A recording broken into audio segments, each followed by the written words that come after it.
Itepile Jesu fela Kienalifika laka Kekeka itepabuna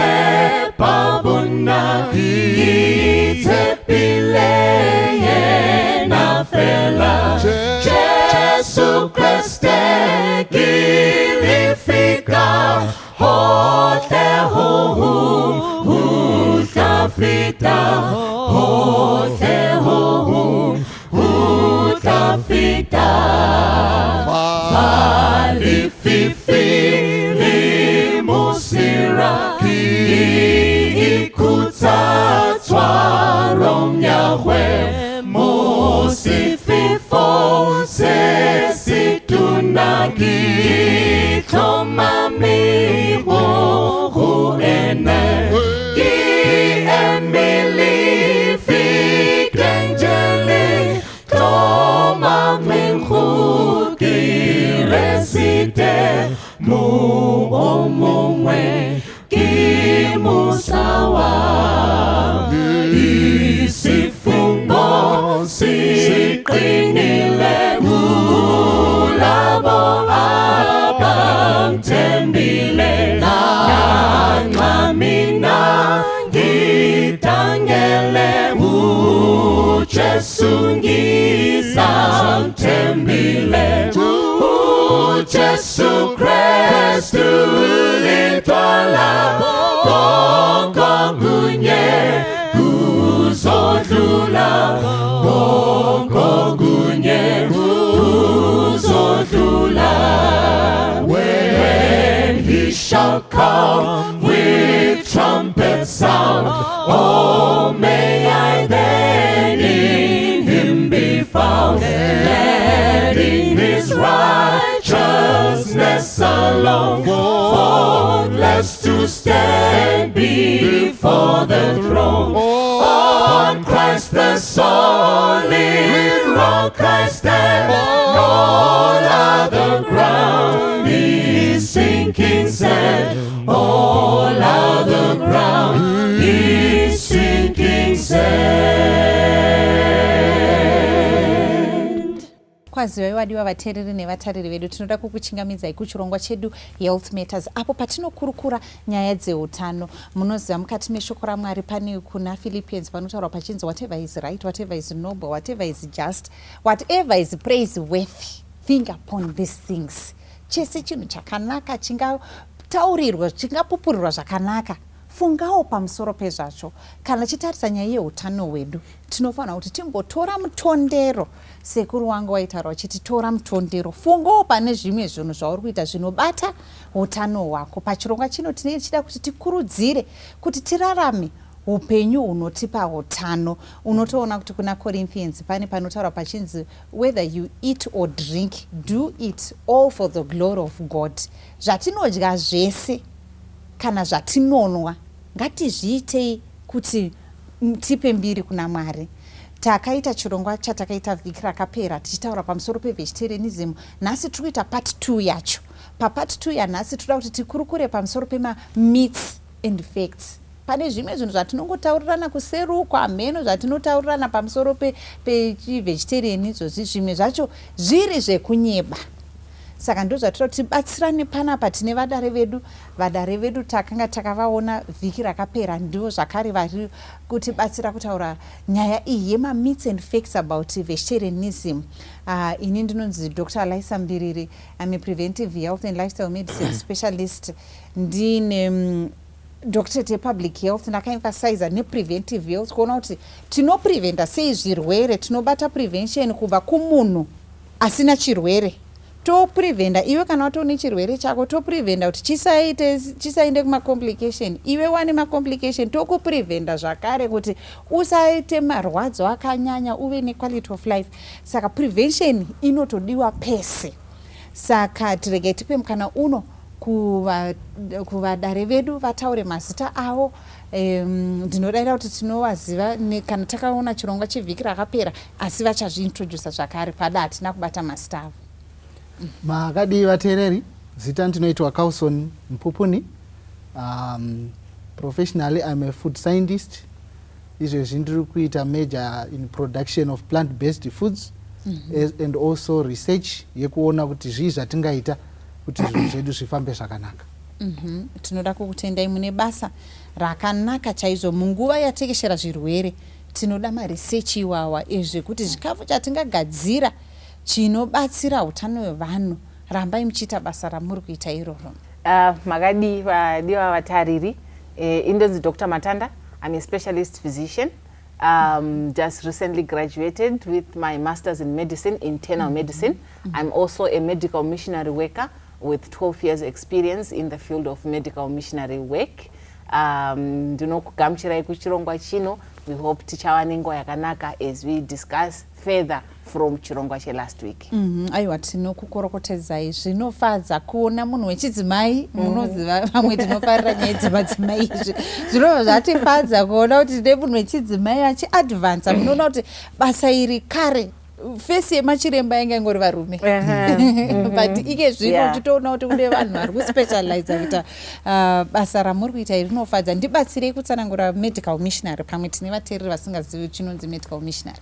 Okay, kana tichiti medical missionary tiri kutarisa lifestyle change kuva kuti ndine training yekudzidzisa vanhu kuti lifestyle yako unoichinja sei zvichienderana nechirwere chauinacho. On top of it tobva tazoenda pause of natural remedies zvino include supplements, zvino include herbs anoshandiswa pakubatsira munhu pakuita sei pakurapa chirwere chake. Tadaro donzvo redu rinenge rekuti tiintroduce Kristu kumunhu uyu anzwisise. So tinowana hedu vamwe vagara vanoziva Kristu nakudhara vatinobatsira kuti zvirwere zvidzokere kumashure, asi tobatsiranazve kuti ukama hwavo naKristu huwedzere. Towana zvevamwe vasingatozivi Kristu vanotounzwa kuna Kristu nekuda kwemeseji. I'm sure last time patakapedza makanzwa even testimony yakabva kuna Dr. Kleza kuti meseji iyi yehealth iyi inotopinda mune vanhu vasingatombozivi Kristu, votozosvika pakubvuma Kristu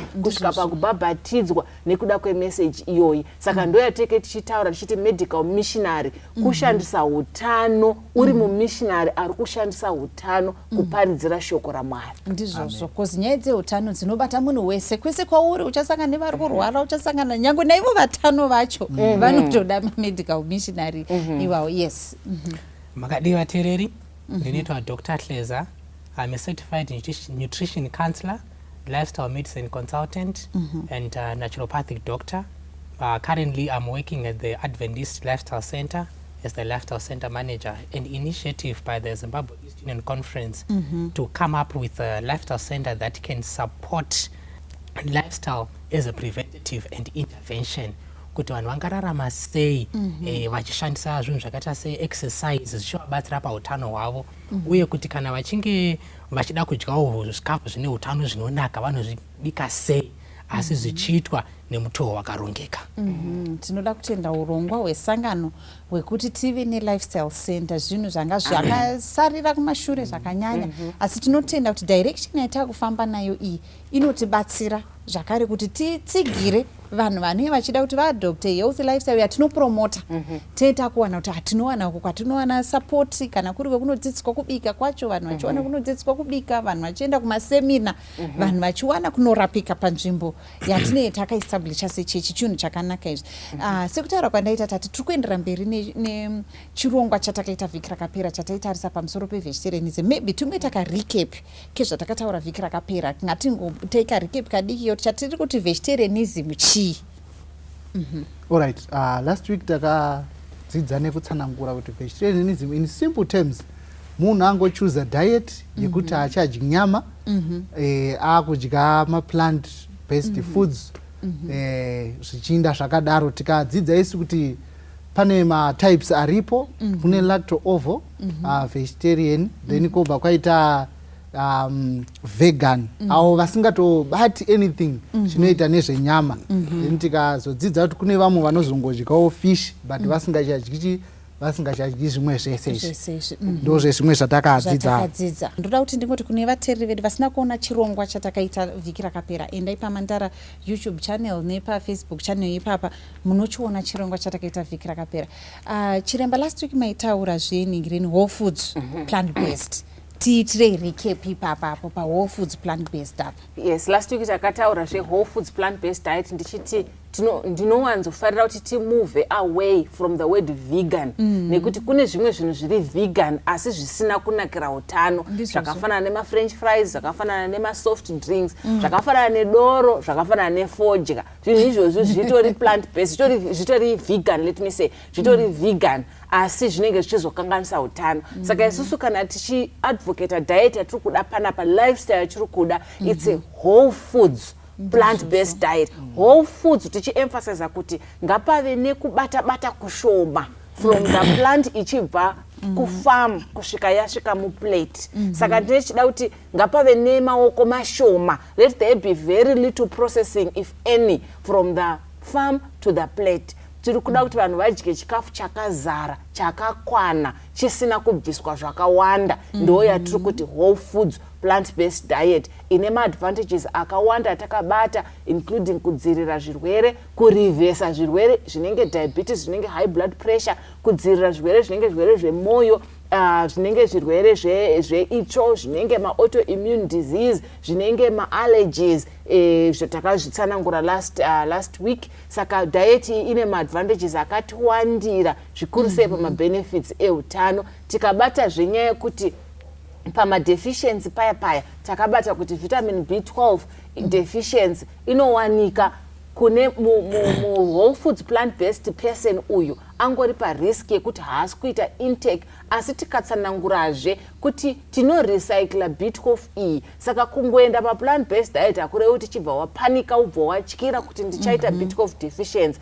Tikabatazve kuti vanodya nyama vanotoitawo ma-B12 deficiency ende vakatowanda vanoita B12 deficiency. Saka vanodya nyama must not feel safe kuti nindodya nyama so I am covered. You can still get vitamin B12 deficiency chero uchidya nyama. So takakurudzirana kuti whether uri on a plant-based diet, whole food plant-based diet, kana kuti uri pakudya nyama, chingono make sure kuti ma-levels ako e-B12 akanaka. Hausi kunida chini any supplement. Tikakurudzirana kuti diet iyi inoitika nyore, zvinoitika zvakanaka, zvinoendeka kuti unge uri on this diet is something that's very doable and something that is achievable that we can do. Yes, tinoda kutenda pa-emphasis ipapo pe-whole foods. Munoona kuti pa-whole foods pane kakutaura katinototaura kati 90% ezvinhu zvauri kudya kana uri pa-whole foods ngazive zvisina kuprocesswa zvakanyanya. Ukatodya, munhu adya chiguri, chibage, handitika, atori neadvantage yakakura kudarika adya ma-cornflakes. Nge vese vari ma-vegan. Asi uyu ane chibage chake chakadai atori nani. Adya mbambaira yake atori nani. Pane munhu azodya zvinhu zviya zvekuti Sweet potato fries. kana kuti mbambaira yange yazogaiwa zvikazodai, iwewe uri kudya mbambaira sezvairi uri pa-whole food. Pane azodya chinhu chiya chaningirina chamboprocesswa. Yes, tipei karecap kedu pane zvelast week apa. Vhiki rapfuura takataura pamusoro pe-ovo-lacto vegetarian.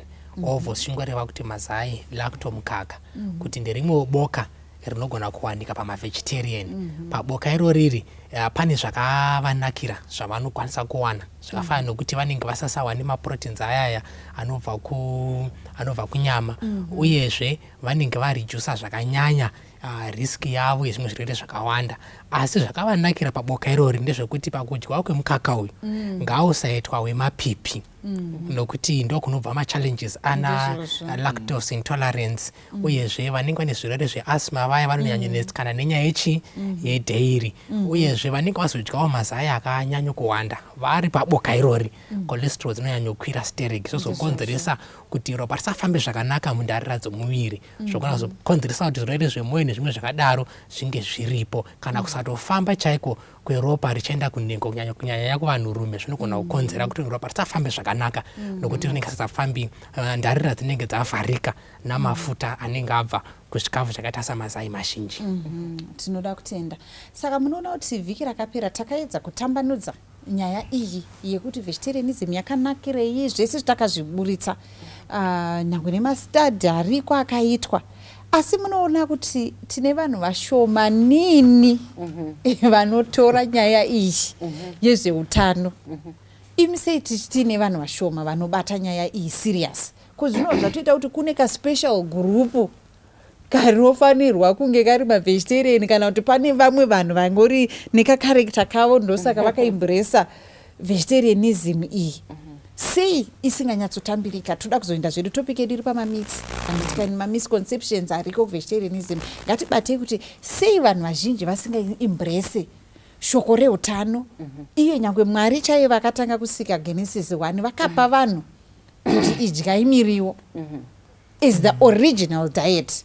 Sei tisina vanhu vanogamuchira vegetarianism zvekudaro? Chekutanga ndechekuti vamwe vacho havasi ready kuti vaite move vachienda uku. Nemhaka yei matesti buds avo atojaira, nyama inonaka. Okay. Especially kana ine ropa nefeti yayo, nyama inotoita sei? Nyama inotozvinakira zvinachura kungoibika, whether wagocha whether waita sei, inoita sei? Inonaka. And number 2, chimwe chinogona kunge chiri kuita kuti vanhu vasayambukira vachiita zvine utano, maybe nyaya yekushaya knowledge. Yekutoshaya knowledge yekuti saka zvinhu zvacho kana ndati ndaakuda kusiya chandinombosubstituta nacho chii? Ndichawana here zvandandichiwana munyama kuzvinhu zvacho izvi zvandiri kuita sei? Zvandiri kuita. Saka kana munhu asina knowledge anenge achingotyira kure kuti zvinhu izvi ndichazvigona here, ndichazviita sei? And sometimes nyaya yekutodiscouragewa nevamwe chaiko chaiko, but shuwa hauchatodyi nyama, watoisiya. Isusu tichiri kudya, isusu vamwe vaitotaura kuti hatichapinda tichingoita sei? Tichingoidya. Saka vanofila discouraged because varungoti but vanhu ava ndiri kugara navo varingondidzikisira ini up to the end yekuti vanopedzera vaita sei? Vamwe vacho vatodzokera futi kana kuti varamba vasingachaindi nejeni yacho. Chiremba, imi unotomboita mapatient anyatsorwara chaizvo chaizvo, mukamutaurira kuti idya zvakati but ozongodzokera futi kunyama. Chii chinotadzisa vanhu kuti vasiye nyama vaende padiet yakanakira miri yavo? Right, like you rightfully said, utoita mapatients ekuti unotomubatsira ka otoona mabenefits sometimes ekuti ndatobenefita so ozodzokera. So I want to talk about meat and the brain, right? Kutodyiwa kwenyama nemashandiro anoita brain dzedu. Meat is addictive. Saka when you want to stop eating meat, you are fighting an addiction. Studies have been done dzairatidza brains evanhu and how they react to certain types of foods, right? And they were making studies to see kuti zvinofamba sei, and this study was mainly focused on obesity. They wanted to help find something that can help obese people. So in this study they realized kuti same reward system inoshanda munhu paanotora cocaine is the same reward system inoshanda munhu paanodya nyama. It's also the same reward system inoshanda munhu paanodya zvinenge madonut, you know, those sugary foods dziya. Saka that pathway inoshanda nayo that reward system unotonzoka kuti ndiri kutoda chete, you are like someone who needs to feed into this addiction. So you find munhu wekuti haana nzara sarungoda nyama, atodya sadza akatoguta, but because panga pasina nyama anototi atsvage kanyama ikako atokawane. Exactly, that's how addictions work. Unotofarira kutsvaga vefodya unoti chikara kana chakubata unotofarira kutotsvaga something chekutoti chiite chidzikame. So that's the same thing even when people are fighting addictions. You see kuti munhu anotoenda kurehab ocleano zvakanaka but then pambera pakanogona takahitch atodzokera. Any form of addiction, that's how we fight addictions. So I want people to understand kuti kusiya nyama is not easy. Handisi kuti kana because tatokuudza so kuti diet yakanaka chitonoita izvezvi. No, we are not expecting you to do it that fast because we understand the struggles. And remember, last week we had said, I'd emphasize on the point yekuti famba na Kristu. Because it is Christ who can help you overcome anything. So even if you are as addicted as whatever to anything, it is Christ who can give you victory. Saka ngatinzwisisei kuti nyama itorine, it's a form of addiction. Inogona isi in our society haisi zvayo addiction yatinganyanye kubva takwidza pamusoro semakwidziro atinoita the other drugs. Asi kapathway kacho kakafanana.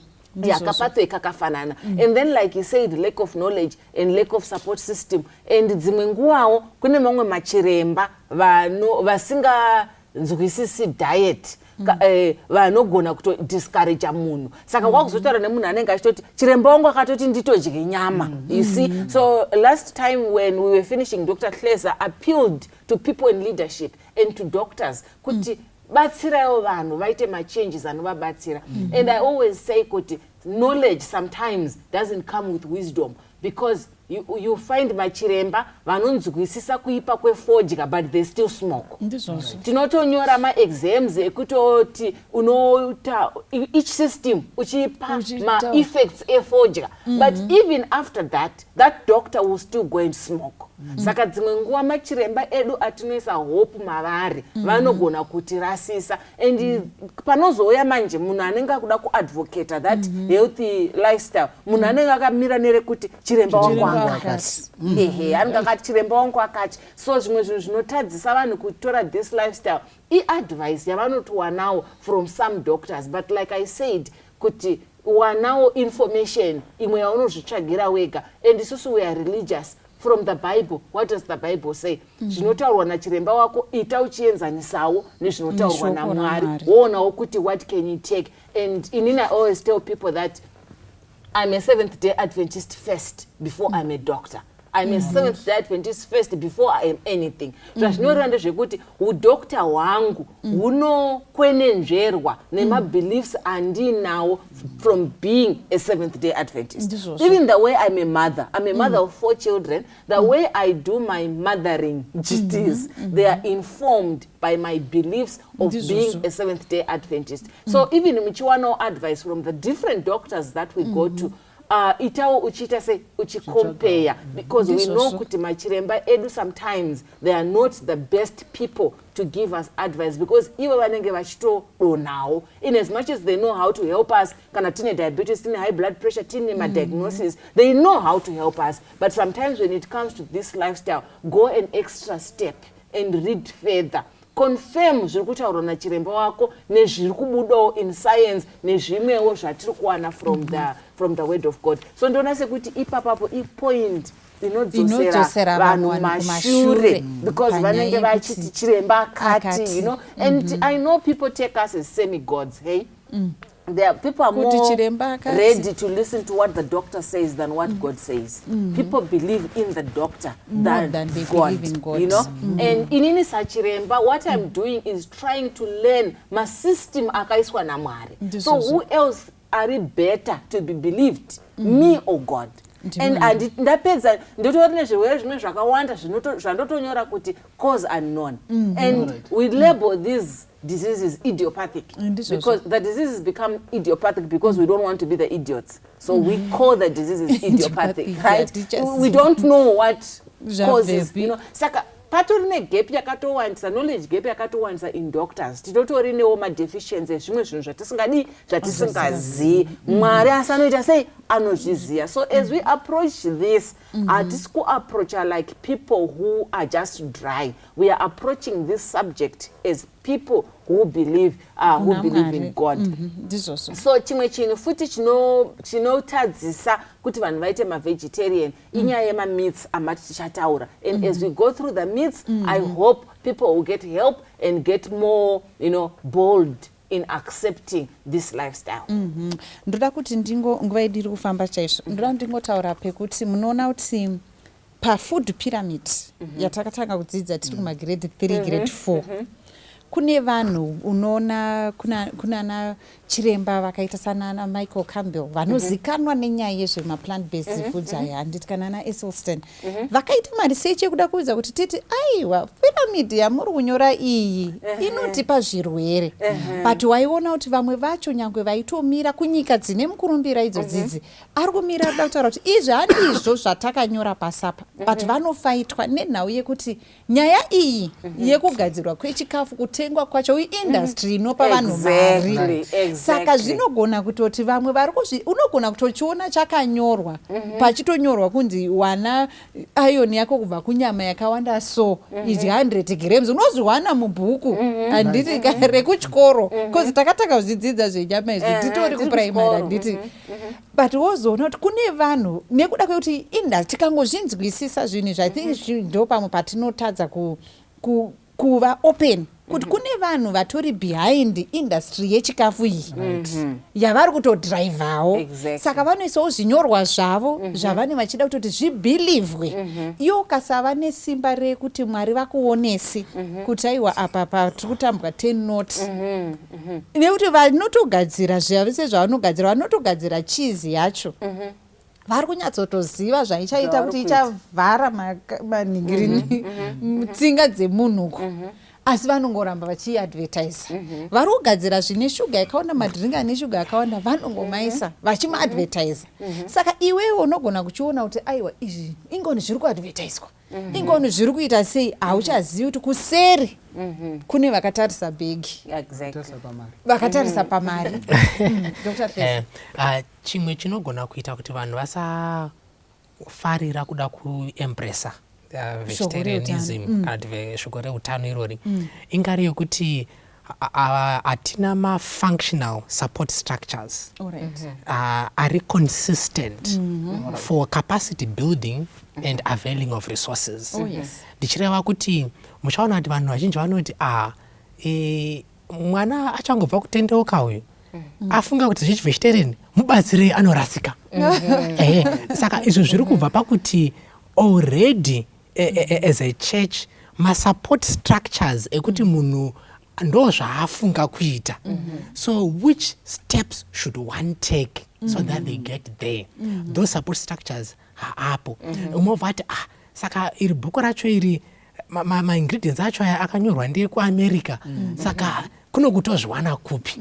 So then people get these challenges and sometimes havana vanhu vanopa a direction and support. So ma-support groups iwawo haapo. Another one as well ndeyekuti mubhaibheri munotonzipo let every man be fully persuaded in his own mind. Saka kwane kamwe kanenge kakumbunyikidzana kuti ngatizviite ndizvo zvizvi. It now becomes like a matter of life and death. But I am not fully persuaded in my mind. So after I take 1 or 2 steps ndobva ndadududza pandiri kudududza papa ndazvimbigwa ndarutsa then it's now a no-go area whatsoever. Andimazvona guys. Then a third reason that people ende unobva washandiswa nevamwe seexample kuti then the last one I want to talk about popular errors in diet. Popular errors in diet. Takatotarisa ndatoshamisika mazuva ano ndichiti nomudzimai wangu ndiri kunzwa vanhu vachiti hanzi muriwo ndaya kuzotora muriwo pari kufamba ka I'm not seeing covo, I'm not seeing lettuce, I'm not seeing spinach. Ndiri kuona nyama asi kuti ndori kunzi muriwo. Asi kana tiri kutoverenga translation yekubva bhaibheri kuchirungu tichienda kushona pairi kuti mirivo iri kureva ma-vegetables and plants. But now you find kuti common errors in society vanhu vangu vatochinja kubva pakuti takuti muriwo ndizvo izvi. So ultimately psychologically vanhu mupfungwa dzavo vakafunga muriwo vari kufunga nyama.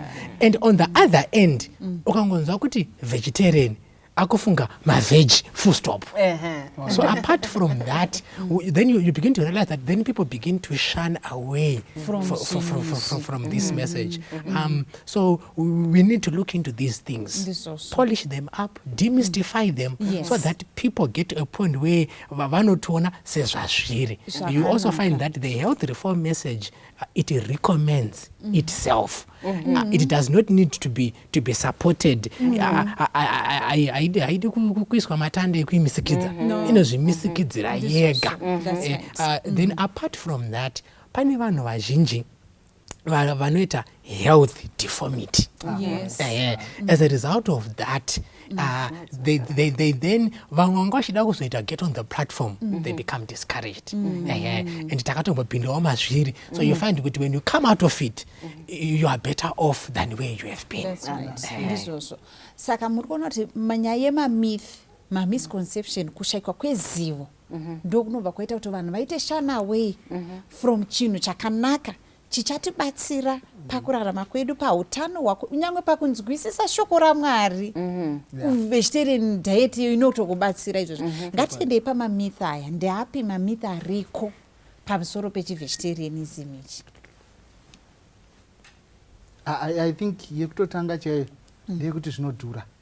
Munhu kana apinda kuda kuita vegetarianism yake achipractice zvakanaka, vazhinji vanoti it's very very expensive.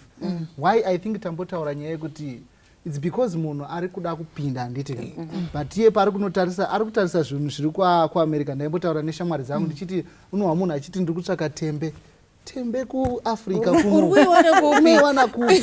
Usiri kuAsia. We know kuti part of ipati yevegetarianism, but kuno kuAfrica hauiwani. Saka inyaya idzodzi dzekuti ndo zvinozopedzisira zvaita sei, zvaita kuti vanhu vazorega vaite sei. Nyaya yekuti vari kushaya zvinhu, vari kuita sekuti vari kushaya zvinhu zvacho, but vanhu vari kutsvaka zvinhu zvisipo. The only way yatinogona kuita ndoyo zvatakambotaura last week paya tikati ngatitsvagei zviri padhuze nesu. Handiti toona kuti ndezvipi zvatinomaneja zvinoita sei. Because pane chimwe chikafu chekuti even uchitochidya, nyaya yeabsorption yamamuchataura, ndogona kutodya manutrients arimo ari right. Handiti but ndadya body yangu haisi kugona kuabsorb, hazvisi kufamba zvakanaka. Saka zvinhu izvozvo ndezvimwe zvatinofanirwa kudzidza bit by bit tichiita sei tichinda. Saka this is a journey yatinofanira kufamba. It's not an event yekuti ngoti ndakutoita sei ndakutopinda. Okay, saka myth number 1 ndeyekuti vegetarianism inodhura. Ndipei myth number 2. Ngatimbofamba ine mamyth tozoita kumasolution. Myth number 2 yakada kurerekera kune zvavari kutaura kuti kana takatarisa tiri kuti vegetarian diet, whole foods, plant based diet. Myth number 2 ndeyekuti ma exotic fruits and veggies are more valuable kudarika ma-indigenous. Saka ndikati fruit izvezvi hapana ari kufunga tsubvu, vanhu vari kufunga makiwi. And ndikati ma-vegetables hapana ari kufunga mutsine zvedu zvatinazvo kuno. People always think about broccoli and cauliflower. Those exotic vegetables are in no way of more value than eduma vegetables atete sei atagara nawo. So myth number 2 ndeyekufunga kuti vegetarian ndezvo zvinhu zviri exotic chete, zviri indigenous, hazvisi zviri indigenous, hazvina manutrients. Vanhu vanenge kufunga ikako. Yes, tibatsire imwe myth. Okay, myth number 3 ndeyekuti hazvinaki. Tinongodyira utano for health reasons, but hazvinaki. Vedu kana chikafu chichinaka chinodini? Chinozvinakira. Ma-taste buds, they will confirm kuti I'm created to taste this. Nokuti chikafu chagadzirwa nenzira yakanaka yokuti mwiri ukudayirirawo. Muchaona kuti iyoyo pachezvayo it's a myth. Yekuti tinongodyira utano hazvidini, hazvinaki. And vana vachitoyamwiswa mukaka, vanotozwa kuti mukaka uri kudini, uri kunaka. Vachizobva pamukaka uchivatapirira, uchivanakira, vodya zvimwe zvikafu, tozoti asvika pahealth reform zvorega kunaka.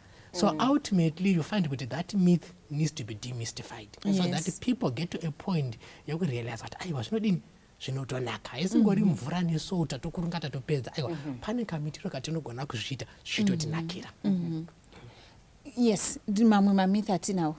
Chii chinoita kuti munoona kuti pane vanhu vanodya nyama vane kakufunga kuti nyama ndozvese.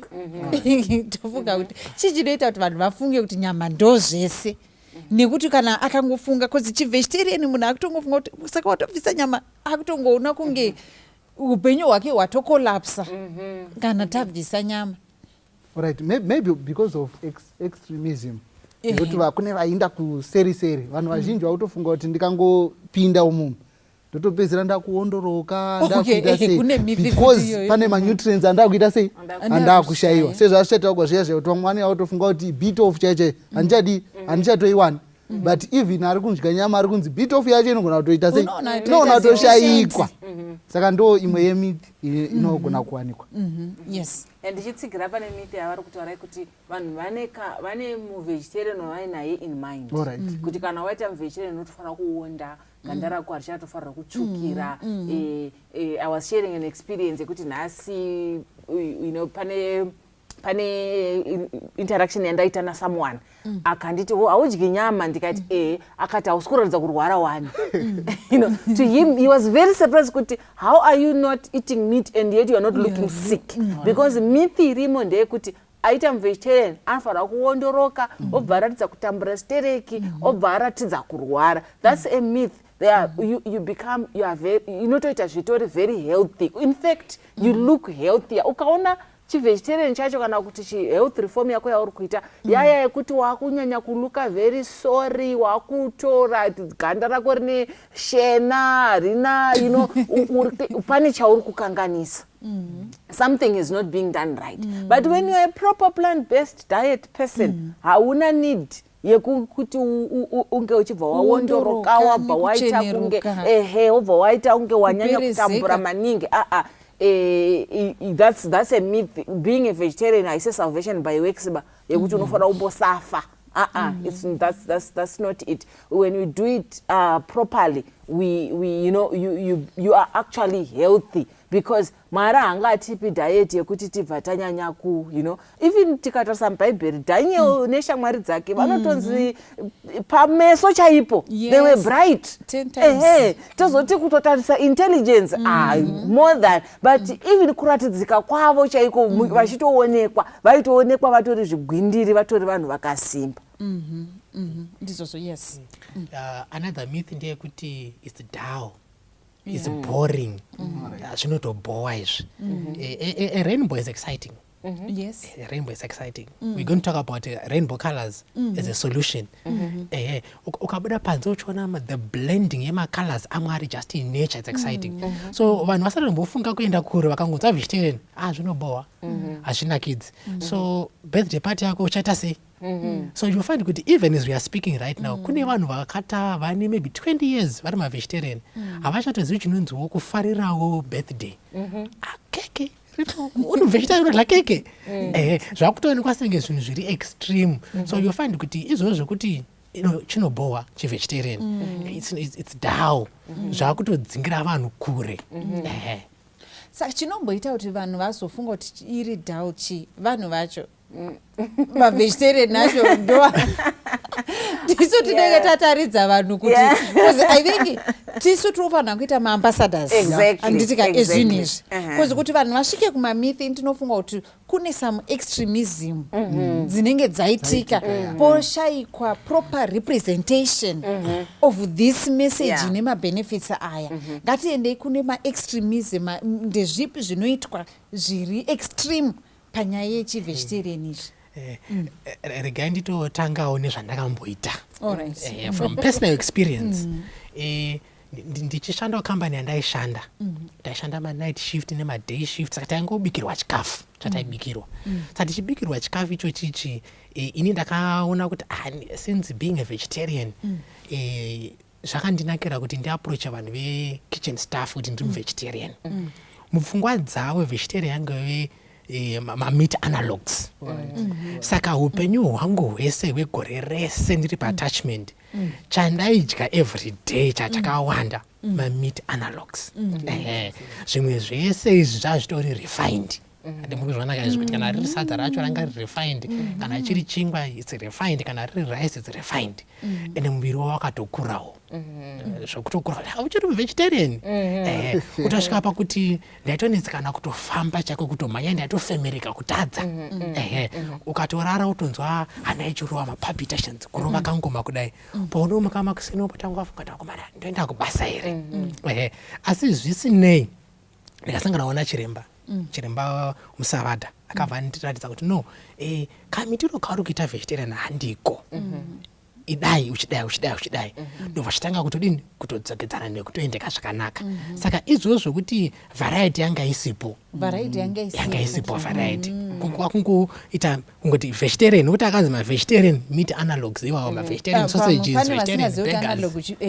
vegetarian burgers vegetarian sausages vegetarian it could be fish fingers and chicken nuggets izvozvezvo ndozviri kuva zvangonzi ndochivegetarian masoseji ndochivegetarian but zvimwe zvese munhu ari kudya zviri refined saka unotoona kuti kune vanobva vatoenda kuningireni kuextreme ikoko ndinosigara ndichitotsanangura nyaya yekuti John Harvey Kellogg akadesigna mavegetarian sausage akamaita as a transition yekuti vanhu vamuvhe smoothly vachienda kuwhole foods plant based but ngatichivaitirai zvinhu zvekuti tigone kungoti umwe munhu agoni kubva kunyama achibva angoenda straight but tinoita izvi takananga but tiri kubva takemba ipapo and ndo itomori definition yechivegetarian ndo inobva ita kuti yenze anodhura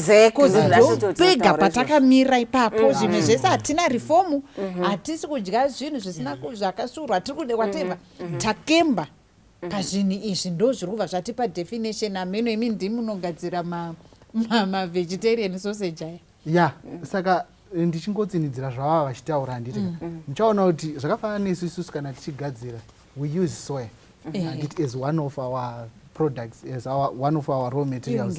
But soya ukaiwanzisa itori nema-disadvantages ainozokanganisa mubhodhi yako. Saka zviye zvakuda munhu anoziva manje kuti ndiri kuwana ndosaka tichizo I think tichazozvitaura kumberi ndosaka tichizoti palebhu paipai tobva taisawo kuti mune protein yakadai inowanikwa mune calcium yakadai inowanikwa so that munhu anoziva anozotsvakawo kuti saka ini daily amount yandinoda yecalcium yakaita sei ndozvataimbotaura zviyazha kuti vegetarianism inoda munhu anoresearcha inoda munhu anoziva saka mamwe maextremes atiri kuona ndekuti isusu vanhu vanei vangoti nhasi mabhega nhasi masoseji chii saka ukazviita makuseni masikati manheru uchaona kuti madaily amounts auri kutora mamwe acho anozotoenda pamusoro motoona munhu akuita sei munhu akutorwara nezvakare izvozvo yes saka ipapo panoda kubhalansiswa maextreme ekuti munhu akemba pazvinhu izvi zvitori refined futi because zvinhu zviri refined ukatarisa futi ma-meat analogues uchitocompare salt content yemamwe acho vakugadzirwa kune vamwe vanhu vati salt yacho itori higher than atodya. Yes. Okay. So pama-extremes apa ndinoona sekuti imwe extreme inoitika ndeyekuti munhu anobva ati muvegetarian handitika uvegetarian hwake isadza nekovhu kana patombozoita something else machunks but otherwise isadza nekovhu you know and sadza racho one type yesadza saka izvo zvinotokonzera malnutrition malnutrition inotoitika kuvanhu vakuru haikwasha haipereri kuvana vadiki chete vanhu vakuru vanotoita malnutrition saka you see kuti watova malnourished nenyaya yekuti uri kudya sadza nekovho throughout ndo upenyu hwako maybe sabbath chete kana mazodya potluck yekuchechi ndo pamwe ari kudya nemazai otasadza nemazai exactly chivegetarian chekudya sadza nekovho hachisiri icho chivegetarian handitika chivegetarian sezvotachitaura whole foods plant based talista magrains akawanda nhasi wadya sadza rezviyo mangwana sadza remhunga kuswera mangwana sadza rewiti kuswera mangwana sadza uchitochinjanisa sadza racho iroro kuri kuti uri munhu ako wesadza asi uchitochinjanisa sadza racho irororoka uri kutowana zvakaita sei zvakasiyana then miriwo yacho uyu yanga chitaurwa yaya uchitochinjanisa kuti wadya tsunga wadya kovho wadya mbora wadya nyeve wadya mutsine uchichinjanisa kudaro uri kutoziva kuti mutsine iron yacovered spinach iron you are covered, calcium uchidaro uchisanganisa handitika zvinokubatsira izvozvo. And then tinenge tichikurudzira futi kuti pachikafu chauri kudya iwewe panotofanira kuwanikwawo something chisina kubikwa.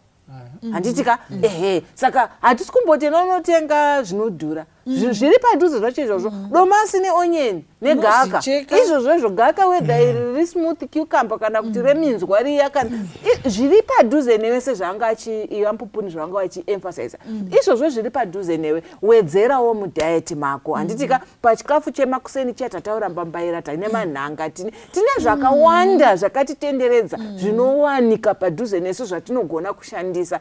Ngatisangoita vegetarian yekuti sadza nekovho every day unoita malnutrition. Ndizvozvo, yes. Ndihapi mamwe ngatienderere mberi pama-extremism iwawo anowanika kuti vegetarianism? You'll find kuti ku-vegetarianism vamwe kana vakupa dzidziso nekurudziro dze-vegetarian vanobva vaunza standard yakanyokwiririsa stereki yokuti inini ndichitori pa-omnivorous diet yangu ndichiri kudyawo zvese musi wauri kutongo-emphasis ringopihwa musi wanzi health day, it's a wholesome total plant-based diet, full stop, nothing else apart from that. Saka nepandiri ndatosiyawo ka-unclean meats. I am in the right direction of health reform. Saka mababy steps aya ivo uri kunzi chibva wabva parusvava woita mandebvu watova munhu mukuru.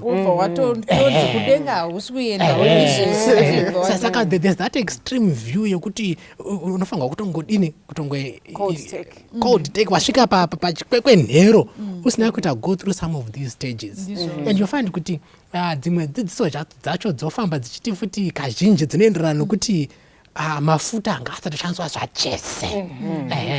Kana uri kutobika chikafu netumafuta pane nzira dzaunogona kubikawo uchilimitawo mafuta.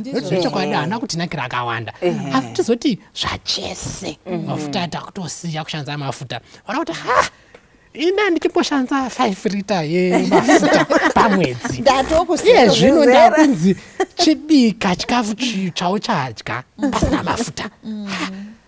So that's another extreme view inoda kuti iongorogwe zvakanaka.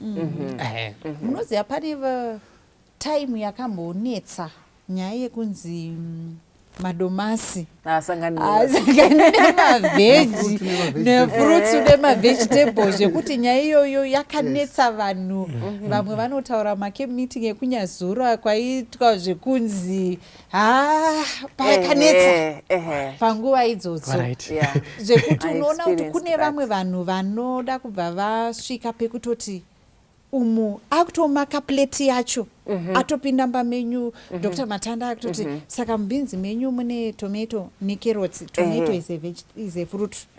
Saka handitodyi izvozvo zvekutoti munhu iyeye ari kubva atonetsa anotonga akutonetsa kugara naye munhu akadaro nekutoti anenge saka chimwe cheextremism chekutoti munhu anosvika pekuti akumaka tunhu tudiki zvinobva zvaita kuti picture yacho kunzewo kuvanobva tongoti chivegetarian chenyu ichi hachichatobudi zvakanaka. Ndezvipi zvimwe zvinoitika? Ndiri kufunga kuti imwe kumwe kuextreme kwatinogona kuenda ndekwekufunga kuti health reform is only about diet. Yes. Munhu obva atopinda chaiko muchikafu zvekuti izvi handichadyi ndoita sei, but zvinhu zvakaitafanana naexercise zvekumboitawo zvekudziya mushana nekuita sei hachatoiti obva atosiya but iye akangofokasawo on food chete. That becomes very extreme. It's very extreme. Ndosaka unotoona kuti sesangano tine mavaraya ekuti celebration new start ari kutitaridza kuti enaripo panutrition handitika but tine zvimwe zvinhu zvese exercise water zvese believe in God kutovimba naMwari chaiko zvitori pati yekutoti tishandure utano hwedu. Chirembai munombosangana nevanhu vamwe kutoti atone madeficiency batobva tokuti ini nyama handibati nyange zvikaita sei nyange kuti mundipe supplement handidyi inini ndinofanirwa kungodya whole foods ndo yakataurwa naDr. Matana chii vanhu ivavo tinoita bcause variko vanobva vane chiextremism chekuti anoti zviri nani ndipinde muguva asi ichi handisi kuzobata tinobatsirana sei nevanhu right so we find that a lot and while you were talking about extreme chekumaka tudiki I remembered one encounter I was teaching about new start tikasvika pawater ndikadzidzisa kuti vanhu vamwe mvura and then pakaita ruoko zvikanzi ko pH yemvura so ndakati ayo ini chandiri kudaka ngatimbomwai mvura kana tazoti fambei tozosvika ku pH yeah but the pH yemvura because mvura yacho of which is right it's not kuti this person was wrong it's right kuti techida kuzoona kuti mvura chetumwe kadi but like he was saying kuti ma steps ngatitorane mbichana tichifamba takadaro because even Kristu anoti ndine zvimwe zvinhu zvakawanda zvandaida kukuudzai asi for now handisi kukuudzai chini zvese and we also see kuti even tichifamba ne sanctuary message we are taken from the outer court to the holy place to the most holy place chakakosha ndechekuti usagara panzvimbo 1 famba naKristu uchifamba through all those compartments ndizvo zvakaita sei ndizvo zvakakosha right ndoya kune mubvunzo wamabvunza izvozvo zvinoitika maimbiro and those extremes I find them from two fronts first front ndeyekuti munhu haana kunge akanyatsoita health reform chacho chakakwana azouya manje ane deficiency including beet coffee yatambotaura iyaya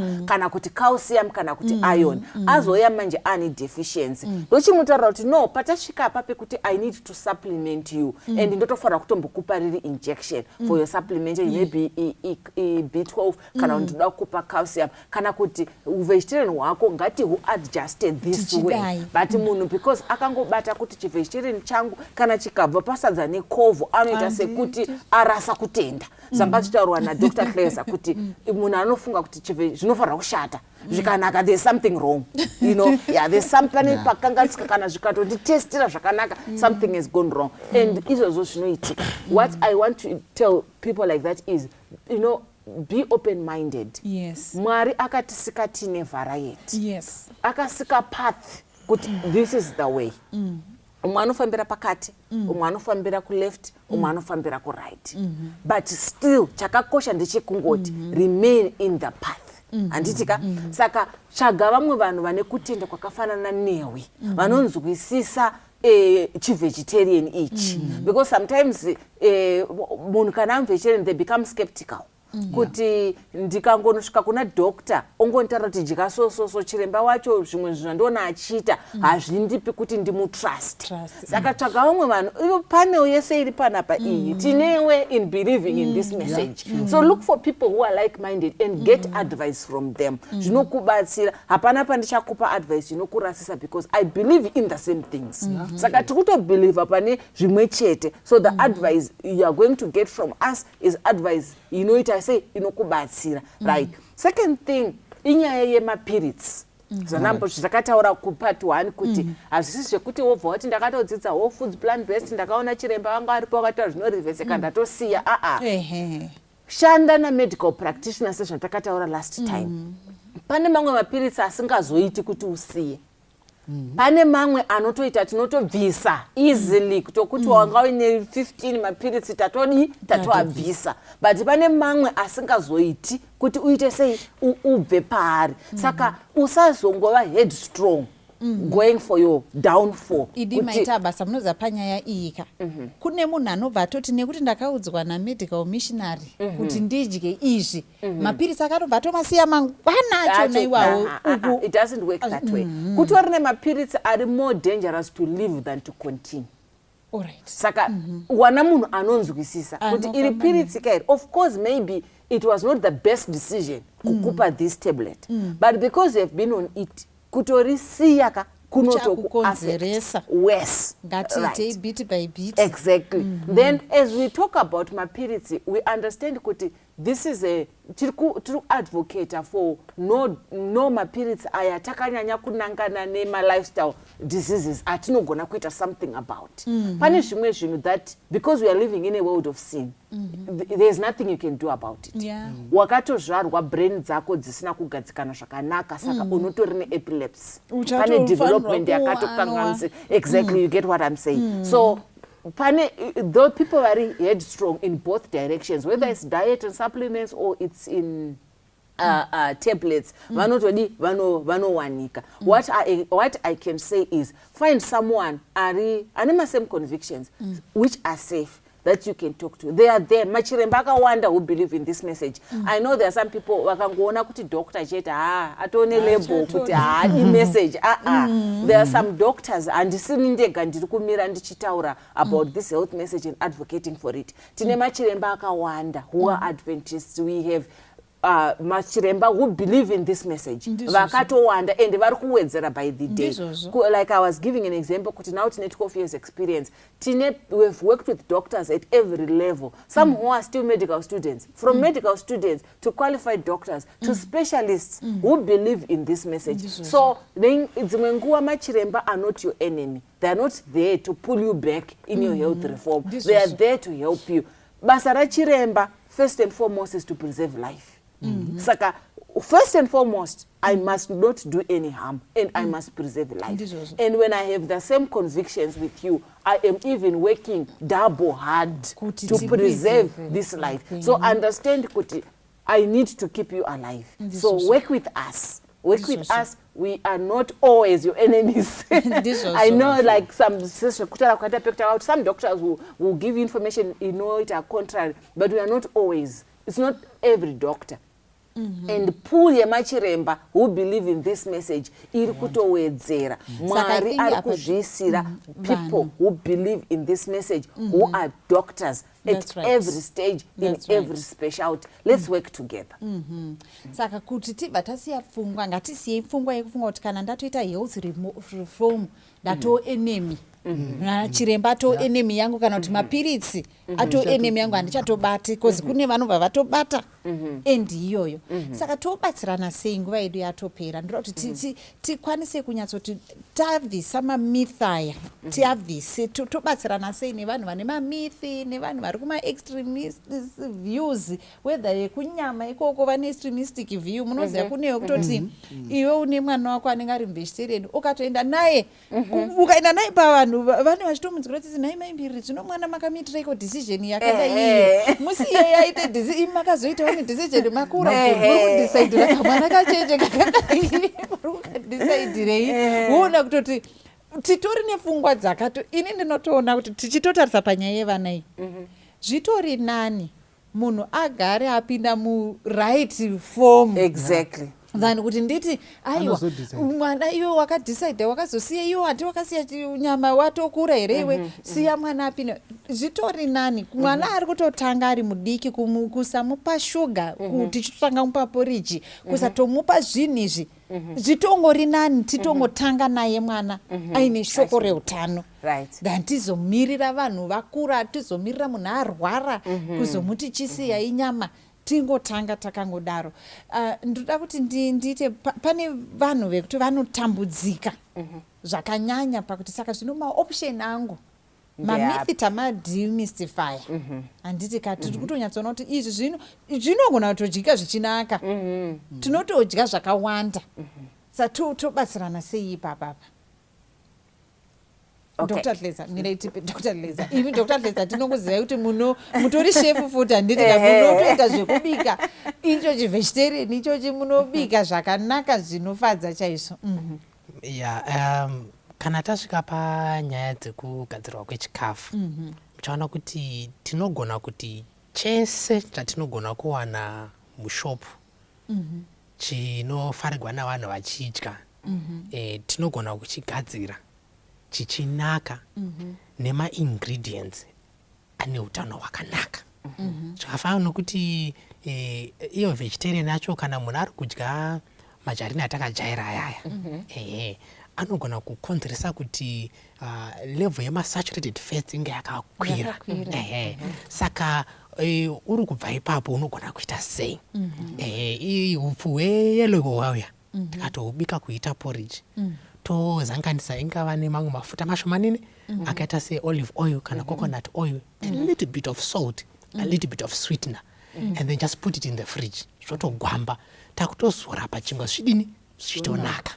Iyo coconut oil yaya, not so much of it, but tikaizanganisa ne-mixed herbs atangojara ari pamashelf ayaya, with a little bit of salt, spread it on your bread, put it in the oven.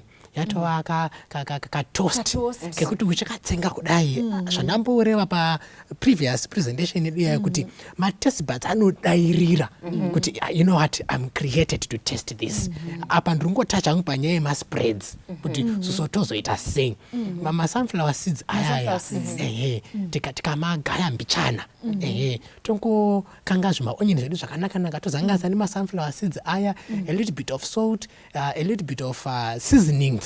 Ndizvo kana tazoda kungozvita kuti zvite kamince nakeko kaka totoisa pachingwa nekadomasi nekaavocado, unozviruma ririmi mazvona guys. Idzo beans dziya tajaira kutongobika idzo dziya dzinotoendawo pachingwa ativa spread yepachingwa. Kana ngoti musi iwowo, you know, all these things I've mentioned hazvipo, but kangotora tuma-onion, just salt them.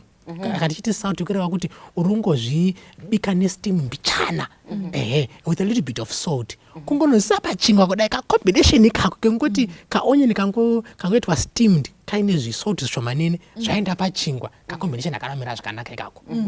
So you find kuti ma-options aripo mazhinji. We can spend the whole day tichingotara nyaya yema-spreads chete tikasatomapedza.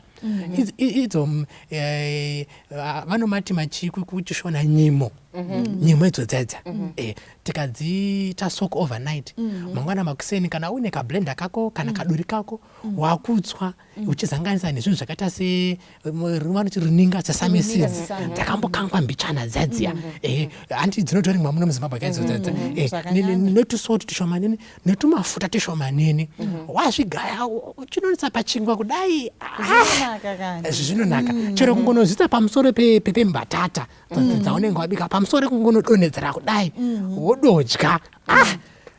Chimbozizamaiwo kana mada kuziva zvakanyanya pamusoro pazvo, kuti hatoda kuita cooking school, toda kudziva tinozviita sei, so that we learn from a practical point of view. Kwete kungoti bhuku riripo hatizotozviita sei, maresepo tiri kumwa hatizotozviita sei. No, let's do these things. Zvinoendeka. Dr. Matanda, ndipei plate ye-plant based, whole foods plant based, tipei kuti inofanira kunge yakamira sei? Right. Ndiri kubata plate iyi ndeyesupper, right? Lunch supper. And the other thing chatino emphasize ndechekuti inini, the way I usually put it is, kana usingashandi kwekuchera makuva, you need 2 meals a day. 3 is an overkill. So ndiri kuzama kungotsanangura kuti kana basa rako riri very physical, like munhu anochera makuva anoshanda zviri very physical, kana kuti munhu anosimudza zvidhina anoshanda kuconstruction, and ndikutaura construction kwete iwe uri accountant wekuconstruction, ndiri kuti kana usingashandi chaizvo zviya you don't need 3 meals, you need 2 meals a day. The third meal is an extra that you don't even need. Right? And your breakfast should give you a third to half of your calories. Exactly, right. And the emphasis yatorwa naDr. Hleza kuti kudzidza kwakanaka. 1 hour yatutaura namaimbirire panapa hatingabva tatombozvipedza zvese kuti makuseni jikasoma zvakawandisa. Saka imimi vatariri nevateereri pamunenge magara, maybe muri pachechi kana kuti muri social group, any church hatisarudze kuti muri masabata yakawanda hamusi. Even musiri masabata mukangoti susu kuchechi kwedu tinopinda yekuti tiri kudawo kuti mutibatsire, look for these resource people. Tinotoswera tichibika, tinobvira kunidha chingwa chacho, chinonidwa sei, chinobikwa sei, breakfast yakunidha chingwa do area tinonyatsobva takudzidzisai chingwa chonyatsobuda, zvinotoda imwe nguva. Emphasis yatiri kuti hapana munhu yekuti dzidzai, itai ma-cooking school. Kana muri church tinogona kuitisa futi macooking school and hatisisu tega takadai maresource people vakaita sei vakawanda saka panapa ndoda kupa idea yeplate ye-second meal ndoya tiri kuti lunch or supper right tiri kuda macolors mplate umu plate irifanira kuyevedza right saka inini ndinowanzoti half of that plate must be a salad half of it must be uncooked and kana tichara uncooked zanganisa red yellow red domasi white onion kana purple onion lettuce yegreen gaka rine green newhite ngamuite macolors yellow pepper red pepper kana waiwana uchiita sei uchisanganisa right ngazviite mix and match ekuti uchingotarisa wega unonzwa kuti right ndoda kudya right and ngative nema-different ways of serving it handitika normalize ikuva nema-tables kudzimba dzenyu nema-serving dishes handiti ma-serving plata right kwete kuzongoti kuhotera ndokuka kwaunoona plata yakaiswa madomasi akarongedzwa mumba imomo munyatsozati kasaladi kenyu kakarongedzwa kari apa tichitofamba nemaplace edu kuita buffet mumba handiti tichinhonga zvatiri kuda tichienda tichidaro and also involving children in making this food zvinobatsira kuti vana vaite sei vanofila kuti this is our food vanodya vakafara when I cook with my kids, musi uyo hakuna chinosara, handiti tetabika. Hakuna chinosara, they are happy and they are happy to help. Handitika, saka nevana vedu tobatsirana. The way we serve this salad, ngaite say, ngaisiyani. Then nitovatauya kuma salad dressings. We have ways of making my salad dressings edu are very healthy. You have your lime, you have your lemon, you have a little bit of salt, kakashitaurwa kaya. You have my herbs anojikika ari raw, you can drop in a mint imomo, put a teaspoon of some oil, you shake together, you have a good salad dressing that you can drizzle over, right? Sesame runinga rwangashitaura ruya rwakakangwa mbijana kana uine blender kana uine duri ukatswa kana kuti ukablender one yatinoti tahini, right? Fancy name but something that we actually have access to. Ukazotora chickpeas dzedze wosanganisa netahini chickpeas dzakabikwa wodzitswa futi kana kudzi blender together netahini iyi wobva waisaka lemon mukati wane it's a dressing I always avoid pronouncing it hummus or hummus and it's nice and it can still be used even pama spreads angashitaurwa na Dr. Klesa that you can drizzle over. Kune avocado chairo, you can do your avocado, the guacamole, right? You can tswanya ne mesha. And you have your avocado, you put in your lime, you put in your lemon, you put in to my herbs, try to have rosemary, oregano, but mamwe some even just a dash of turmeric you can even add there. You mix up, play around, right? Mama ma recipe akayase mistake. Saka sometimes you make mistakes but something you can put this on your salad and salad yako sometimes unogona ongwesa just avocado rakangochekwawo zvakanaka kwete avocado rakangonzi half yeavocado plate rakadaro you slice it nicely you slice it nicely woisa avo rako woisa avo re 50 cents utokwana kamuri yese wobva waisa domasi rako rakachekwa zvakanaka wobva waisa ka onion kako already wato macolors wayo akamixwa. It's as if you're eating something out of this world. Kana uchi afforda kuedherana olives, ma red pepper, yellow pepper zviri kwauri handitika as you afford like he said zviri padhuze shandisa izvozvo. Kana wakuzokwanisa kukanda ma-walnut musalad umo perfect, fair and fine. Sunflower seeds avataura ayaya ari raw kana kuti slightly toasted anokandika futi achipinda mumasalads meya. So half of your plate is salad and I tell people kuti kana wanonokesa kudya because tinokurudzira futi kudya early uwane time yekudigesta usati warara. Kana wanonokesa wanoti ndatinonokei kudya unogona kusiya zvakabikwa just eat the raw because zvinokurumidza kudigestika unozorara dumbu rako rato almost empty. Then the other half ndo yatakuisa ma-grains edu nema-cooked vegetables, right? So kuma-grains tati whole foods, hatisi kuda zviri refined. Kana musi iwoyo uri sadza, pagrain pedu pane sadza. Kana musi iwoyo iri rice, pamwe red rice riya rechiboyi, ratoti rice rechiboyi tsvuku riya, kana kuti rice reblack, kana kuti brown rice. Handitika ndo zviri kukwana pamagrains edu. And play with the colors. Handitika usaita salad yako ine cabbage white. Rice white. Soup yacho ine potato white. Everything is white. Emphasize on the colors. The reason is we eat with our eyes.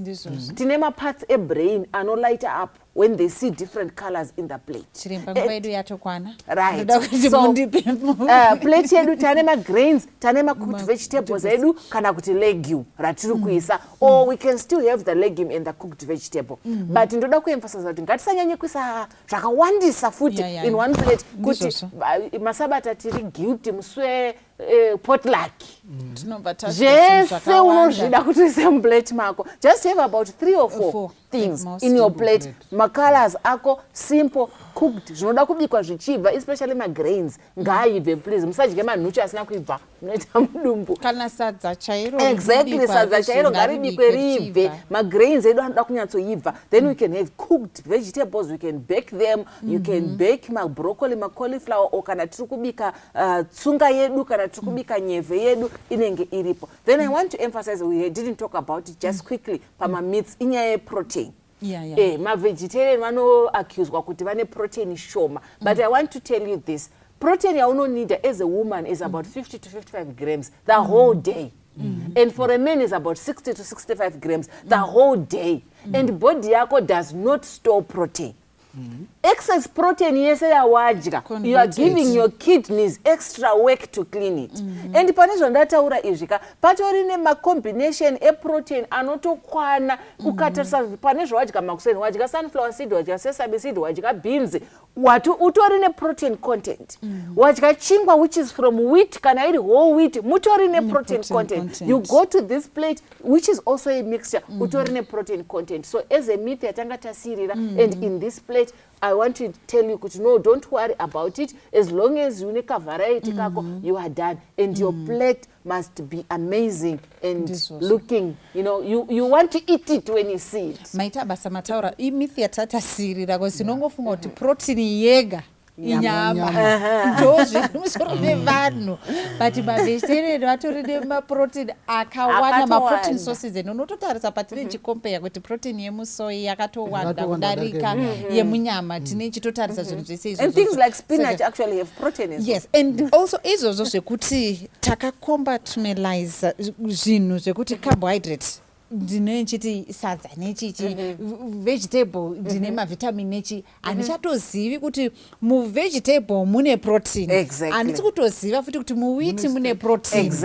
Handisi kutoziva kuti mubeans mune soluble mune soluble fiber. Zvinhu zvacho takabva tangozviita zvakatotikanganisa. Saka izvozvo zvindofunga zvinhu zvekuti pana patavhurika pfungwa kuti protein yemuvegetarian yakatowanda. Chinhu chese chinato tumanutrients twese unototuwana muzvinhu izvozvizvi. Yes, tipei mashoko enyu kupedzisira. Right, ini ndoda ngoti variety. Variety inofanirwa kutambiwa nayo. Tichiwana zvinhu zvakasiyana. If possible, let's just have meals akasiyana for the next two weeks. It's possible. Tisingadzokorodzi. Tikaita rice nhasika togona kusaidzokorodza for the next two weeks. Toita zvimwe zviripo. You know what? Ndakatomboona unoziva kuti nekudzidza pane pandakambori makumba tichirima inonzi chibroccoli inonzi chewhite cauliflower. You know that cauliflower yako unogona kuishandisa as part of ningiri.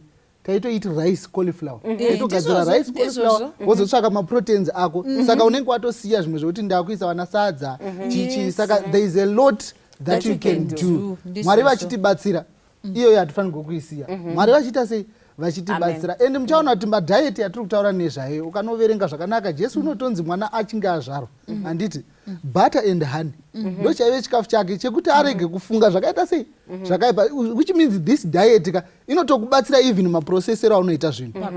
Zvino unotofunga zvitori different than munhu ari kungodya asiri kuita take into consideration yezvinhu zvari kuita sezvinhu zvari kuza. Saka message yandikupa ndeyekuti variety, ngatitsvagei zvinhu zvakasiyana zviri around isusu zvotibatsira kuti zvinhu zvedu zviite sei, zvinhu zvedu zvichifamba. Vateereri vangu muchatowirirana neni kuti panel yangu ine umbowo wakawanda, time yedu yatodarika. Yes, tipei mashoko ekupedzisira chireba one sentence tobva taenda pana. I want to emphasize on learning. Learn and keep learning. Rambai ngatirambei tichidzidza nesuwo tichiri kutodzidza. Let's continue learning. Learn how to cook, learn how to plan meals, learn how to make the food, learn how to incorporate health reform in your life. Tipei mashoko enyu ekupedzisira. Yes, Rome was not built in one day. That's right. The health reform message is progressive. Meatless Monday kokaya. Yes. Eggless Friday. Yes. Milkless Sunday. Izozvezvo. Let it be progressive. That's right. Embrace transition.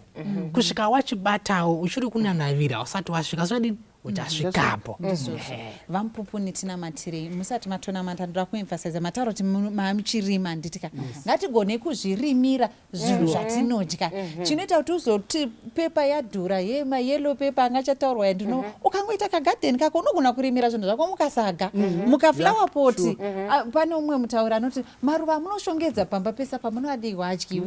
Izei zvinhu zvinodyiwa, rima broccoli yako, rima pepa yako ipapo, rima cucumber yako, zvinhu zvinofamba zvakanaka. Yes, tipei munamata. Alright, ngatinamatei muzita raBaba neromwanakomana neromweya mutsvene. Jehovha, toda kutendai panguva ino nechipo chamatipa cheupenyu Mwari, nemeseji yatanga tiinayo panguva ino. Tadzidza zvakawanda, chitibatsirai kugona kuzviimplementa. Kune vari kutya nekuda kwezvinhu zvavanoona nemamitsi akasiyana siyana atataura pane ino nguva iyi Mwari, but tinokumbirawo simba renyu. Kana imwe muinesu Mwari, tinoziva kuti zvese zvinoendeka nekuti imwe muchitipa diet Mwari hamuna kutipa kuti tisafe, but makatipa kuti tipreserve health, tigonewo zvakare kuswedera pedyo nemwe patinenge taakuita zvakasiyana siyana. Mwari, chivai nesu. Toda kuisa hama neshamwari. Kune vazhinji vachaita madecisions because of this discussion yataita pano Mwari. Dai mungavabatsira Mwari, mweya wenyu mutsvene ngauvatungamirire. Ndoda kuisa vese vari pano mumaoko enyu Mwari. Patichafamba, patichange tichiita zvatinenge tichiita Mwari, itai kuti muvengi asati discourage Mwari. Zvinogona kuti pada tambodiscussa nyaya iyoyi, tambofamba jeni iyoyi Mwari, todzoserwa kumasure. But we need strength, we need you Mwari, kuti mutibatsire pakufamba jeni iyoyi kusvika zvichinge zvaita Mwari. Kana zvichitendera tibatsirei tiende kumativi mana enyika with this same message. Tinogona kuparidza, tigone kudzidzisa vamwe, tigonewo kudzidza zvimwe zvatinogona kudzidza kubva kune vamwe Mwari. Zvese zvichinge zvaitwa, chishiro chedu ndechekuti pakupedzisira tenzi dai mungaita kuti tiponeswe. Isu tichiita zvatinogona, imwe muchitibatsira Mwari, pakupedzisira toponeswa. Tanama Sheveneka upenyu wangu, nanganidza shezvandiri, ivhenekai pandakasviba, mundipe simba rekukurira. Temo yenyu ndinotyora, ndinobata nekunyengera. Upenyu wangu wazara nezvivi, shindipewo kucheneswa. Sheveneka upenyu wangu, nanganidza shezvandiri, ivhenekai pandakasviba, mundipe simba rekukurira. Rudo rwenyu ndinoziva, rwakadzama kune mutadzi. Ropa renyu rogezesa zvivi, shindisambe ndigochena. Sheveneka upenyu wangu, nanganidza shezvandiri, ivhenekai pandakasviba, mundipe simba rekukurira. Sheveneka